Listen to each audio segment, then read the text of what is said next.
தமிழகம் முழுவதும் உள்ள பொறியியல் மற்றும் மருத்துவக் கல்லூரிகளில் முதலாம் ஆண்டு மாணவர்களுக்கான வகுப்புகள் இன்று தொடங்குகின்றன.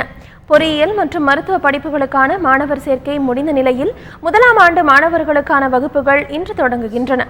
அண்ணா பல்கலைக்கழகத்தின் கீழ் இயங்கும் பொறியியல் கல்லூரிகளில் முதலாம் ஆண்டு மாணவர்களுக்கு வகுப்புகள் இன்று தொடங்குகின்றன.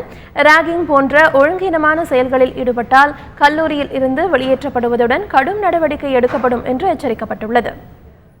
அண்ணா யூனிவர்சிட்டியில் சாப் கேம்பஸில் பிஆர் ஜாயின் பண்ணியிருக்கேன். இன்றைக்கி தான் first day.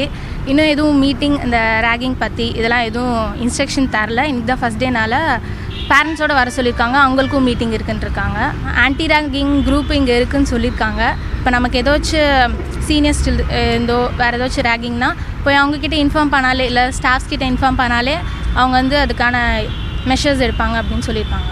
First day college ரொம்ப சந்தோஷமாக இருக்குது. அவங்க ஏற்கனவே இன்ஸ்ட்ரக்ஷன்லாம் சொல்லியிருக்காங்க. இந்த மாதிரி டிஷர்ட் அலோடில் ஃபார்மல்ஸ் தானே, மற்றபடி ஹாஸ்டல் ஃபெசிலிட்டிஸ் காலேஜை பற்றி எல்லாம் சொல்லியிருக்காங்க. 220 years old college first day class போகிறாங்க. ரொம்ப சந்தோஷமாக இருக்குது. மாணவ மாணவியர் பின்பற்ற வேண்டிய விதிமுறைகள், உடை கட்டுப்பாடுகள் குறித்து அறிவுரை வழங்கப்பட்டுள்ளது.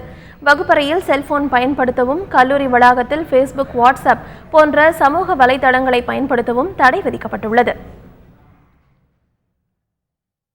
இதேபோல் தமிழகம் முழுவதும் உள்ள 20 மருத்துவக் கல்லூரிகள் மற்றும் ஒரு பல் மருத்துவக் கல்லூரிகளில் முதலாம் ஆண்டு மாணவர்களுக்கான வகுப்புகள் இன்று தொடங்குகின்றன. முதலாம் ஆண்டு மாணவர்களை சீனியர் மாணவர்கள் இனிப்புகள் வழங்கி உற்சாகமாக வரவேற்றனர். இது ரொம்ப சந்தோஷமாக இருக்குது. மருத்துவ படிப்புன்றது என் சின்ன வயசுலேருந்து ஆசை. கண்டிப்பாக ஒரு பெரிய டாக்டர் ஆகுவேன். மற்றவங்களுக்கு உதவி செய்கிறதுனா எனக்கு ரொம்ப பிடிக்கும். அதனால் டாக்டர் ஆகிட்டு கண்டிப்பாக ஏழைகளுக்கு ஃப்ரீ சர்வீஸ்